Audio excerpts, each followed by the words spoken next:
매월 자탐 지역 모임에 나가고 모임장으로 활동하면서도 매일의 일상에서 자탐은 수월하게 되지 않았었다.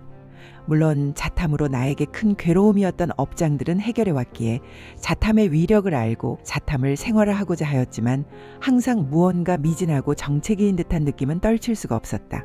그러다가 갑자기 유튜브 위주로 여러 프로그램들이 개편되면서 더 이상 이대로 미적거리고 있을 때가 아니라는 느낌, 무언가 나에게 기회가 주어지고 있는데 이 기회를 잡아야 한다는 느낌이 강하게 들었다.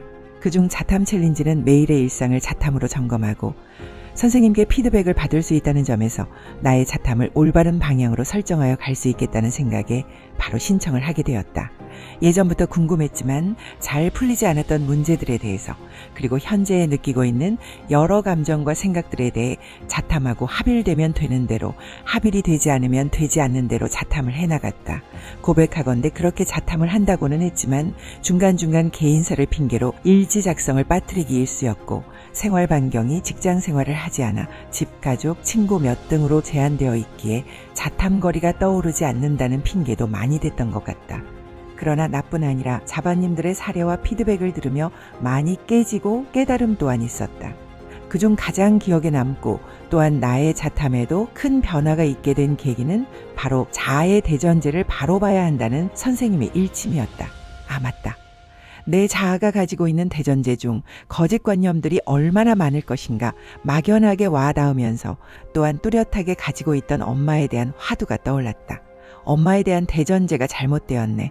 엄마는 나에게 이러이러한 것을 해주지 않았고 나에게 피해의식을 안겨준 사람이라는 전제와 엄마가 매일 기독교적 관념으로 자식들을 바라보며 눈물로 기도하며 불행하게 사시는 것은 잘못이라는 전제 말이다. 이 부분을 바라보며 엄마에게 죄송하고 참회하는 마음이 들어 눈물이 났다. 엄마는 아무 잘못이 없고 오히려 너무나 감사하고 또 감사한 분일 뿐이라는 사실이 깊이 통찰되어 다가왔다. 또한 다른 자바님들의 사례들을 들으며 건강에 대한 염려증을 많은 부분 떨쳐낼 수 있었다. 지금도 몇 년 동안 해결되지 않는 축농증과 여러 증상이 있지만 아픈 것, 불편한 증상이 당연한 몸의 반응이라는 것과 나아지기 위한 과정으로 가고 있다고 느껴진다. 더 파고들지 못해 아쉬운 점이 있지만 지금은 예전에 겪었던 일 중에 아직 합일되지 않았다고 느껴지는 사건들, 인간관계에서 오는 갈등들, 또한 고착된 나의 관념들에 대해 계속해서 자탐을 이어나가고 있다. 7월 한 달 동안 챌린지로 인해 나름 뜨겁게 보냈던 것 같다. 함께 참여했던 모든 자바님들께 나의 거울이 되어주셔서 감사함을 전하고 싶다.